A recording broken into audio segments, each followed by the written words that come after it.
Alright everyone, it's time for my analysis of Trump's response to El Paso and Dayton. Now initially I wasn't even going to report on the shootings until Holt became involved with the latter, because that made it newsworthy from the creator perspective. The shootings themselves, I've decided not largely to even bother fucking talking about them.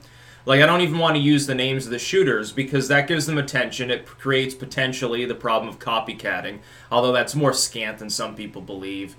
Some people are saying that about Dayton. It's no, that was a reaction to El Paso. El Paso was initially perceived and propagandized as a far-right attack, even though it's a person that appears to have gotten blackpilled even about Trump populism. And then the Dayton shooting appears to be a reaction to that based on legacy media propaganda from the far left.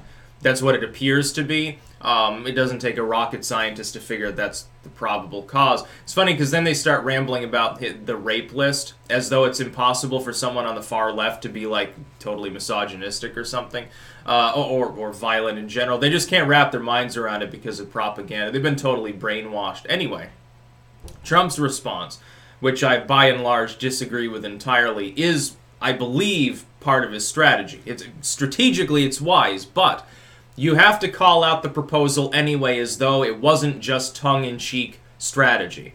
You have no choice but to do that. Otherwise you're a coward, number one, or you're a sellout, number two. I see a lot of right-wing commentators just sort of putting on a smiley face and ignoring the fact that what Trump's calling for, essentially, it looks like nothing. It looks like Tipper Gore and the Housewives of America. It's almost like a satire. Trump, I mean, if you assume that it isn't the way he really feels, it looks almost more like a satire of the moral panics of the 80s or the 90s. Violent video games, and maybe we need red flag laws. Take the guns, he said this before 2 years ago, take the guns first and then give due process, which isn't the way that it works, thankfully. He's got Bill Mitchell, who sometimes I like the sort of commentary he supplies. He's totally lost it. He comes out and says, well, yeah, okay, that's acceptable. Violent video games didn't cause these shootings, and they haven't caused any other shootings. If anything, they're cathartic. Internet free speech doesn't cause mass shootings. No, you fucking morons. Mass shooters cause mass shootings, regardless of why they were motivated. You can say in Dayton, well, maybe he was far left, and that was the specific motivation. Maybe he was bullied. Maybe he had a bad family life. Maybe he was just fucking psycho. It doesn't matter. He's the one responsible. He took a gun, killed a bunch of people, he's responsible. El Paso shooter took a gun, killed a bunch of people, he's responsible. By the way, it wouldn't matter if there were a gun in the equation. Timothy McVeigh doesn't seem to have needed one. No, he was perfectly happy to use fertilizer in a rental truck. So yeah, that's the way that it works. Thankfully, the Dayton shooter's dead and gone. They should have just blown the head off of the El Paso shooter. I don't even like reporting on shootings because it just gives another impetus for attention-seeking goofballs to do more shootings. I don't even want to fucking talk about them. I don't want to talk about El Paso or Dayton. But in response to Trump, you have to talk about it. And here's what I would say. I have no illusion that this isn't just strategy. See, the strategic part is this. Trump comes out, wake of a tragedy, grandstands, gives a soaring speech, admittedly, by Trump's standards, of a very astute, rather somber speech, other than saying Toledo instead of Dayton. But, Biden apparently did too, and so fucks his main opponent in the process. It's not really a funny topic, but, I have a feeling he knows the difference between Dayton and Toledo. Although it could have been the speechwriter got it wrong. Imagine the speechwriter gets it wrong on the teleprompter and then he gets fucked. Anyway, he makes his speech, makes promises that he's not going to follow through on, just like he's rambled about we do ban suppressors or silencers or whatever. That never happened, but it sounded good to people on the center at the time. He's playing to the center at the moment. He's basically saying, yeah, I acknowledge there's a big problem, blah, blah, blah. The problem is this. He then dragged in tech firms and said, well, tech firms need to develop the means to identify shooters before shootings happen. Well, that sounds kind of dystopian if you really pick it apart and find out what that means. That sounds an awful lot like the terminology used to sell us the Patriot Act. Oh, the Patriot Act, keep us safe and promulgate freedom. No, it's basically just, hey, we're going to war and we're going to censor a bunch of people. The Think of the Children Act, oh, we're going to start burning books. That's always how they sell bullshit authoritarianism. That's how it's always sold. And it's funny to see the left roll over and say, well, we don't like Trump because Orange Man bad, but at least he's making progress. He's saying we need gun control and stuff like that. That's better than some of these other Republicans. It's funny to see that. They think the country is run by Hitler, and they want Hitler to enact gun control and censorship laws. Are you fucking... How dumb do you have to be? I don't understand it. But yeah, it's funny also to see people on the so-called right, like a Michael Savage or a Bill Mitchell. They're actually endorsing the same line on guns that the left endorses on welfare at the moment. One more little layer, and that's all that it'll take to achieve utopia. All of the bad people will go away and nobody will shoot each other if we just have red flag laws. That's fucking stupid. How many space cakes did you get loaded with before you thought up that opinion? No, the problem is that these people simply echo whatever the fuck Trump says, and they do that unironically, and sometimes that means that they're very right, like when Trump talks about taxes or something. But in the wake of something like this, they're not in on the joke that this is 4D strategy, and it's meant to manipulate all the centrists in the country by saying, yeah, don't worry, I'll handle it, and then a couple days later, you forget all about it. But within 48 more hours, these shootings in the minds of the average American will no longer exist.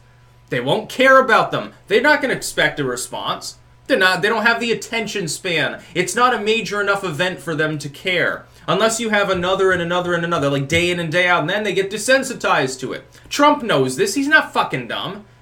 But for him to come out and do the video games are bad ramble, no, we have to call that for what it is. It's bullshit.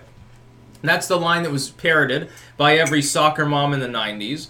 Violent music did it. Heavy metal made little Jimmy murder his parents. Heavy metal did it. Rap music did it. Violent video games did it. They were blaming violent video games long before the era of gaming being remotely believable. Like, it wasn't the graphics of a modern game on a PS4 with an open world, full immersion, and here's how you can build your own weapons and blow up the stagecoach. It wasn't like that. No, it was real primitive. It was like these 2D images scrolling across a screen, flashing rapidly to simulate movement. Oh my god, Mario, he's so fucking violent. All he does all day is stomp on turtles and mushrooms and weird shit, and then he kills this dragon dude, actually, and it looks like he gets a little rapey with the princess.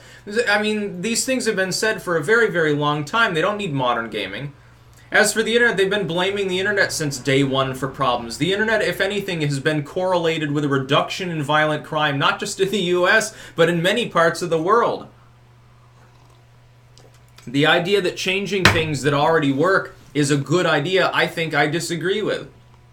I think if things are generally tolerably calm, if things are generally safe, if things are generally good, they should be maintained the way they are for fear of making them worse. That's exactly what has been done in the last few years. In the wake of the last election, and in the wake of the slow slide into irrelevance of the legacy media because of independent commentary, they've done everything that they can to try to go after speech online. In the wake of gaming companies being fucked up the ass because they can't compete with the studios making the good games, they've done nothing but try to make life harder for them. It's all about money. That's all this has ever been about. Red flag laws won't stop mass shootings. They're also unconstitutional. You can't say, well, this person is acting oddly. Their relative thinks they might get violent, so their Second Amendment rights are dissolved immediately until we can assert the situation is okay. That's not the way that due process operates. It will be found unconstitutional anyway upon appeal. As it should. Vermont already instituted, for example, red flag laws. They're unlawful. They shouldn't be obeyed. No. They're unlawful. They violate the Fourth and Second Amendments in the most explicit sense. There's no way around it. Unless the person is already holding the gun threatening to do violent things, in which case, yes, obviously due process in that point goes out the window because they're already threatening a crime. But you can't say, well, Jimmy's been kind of suicidal sounding lately. Little Jimmy seems depressed. I think he might kill himself, so we gotta have his guns taken away. And if you succeed, does that mean he can't put a belt up over the door like Robin Williams or drop a toaster in his next bath? What the fuck are you talking about, dude? Unfortunately, people with dumb ideas are the majority of any voting base, and they also make up a plurality of the elected officials.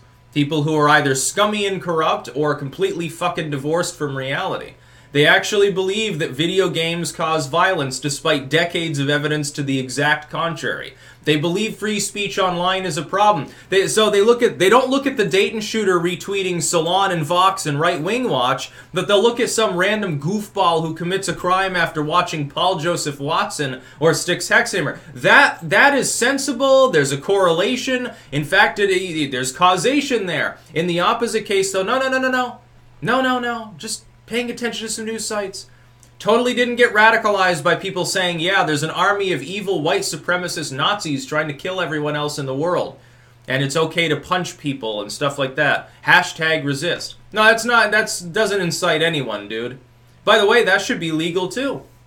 It's not commanding you to violence. It's not saying, hey, you out there, reader, you should, I command you to take up a hammer and go smash up the car of the next person with a MAGA hat you see. It's not a command. It's not a credible threat or an incitement, not under any legal definition.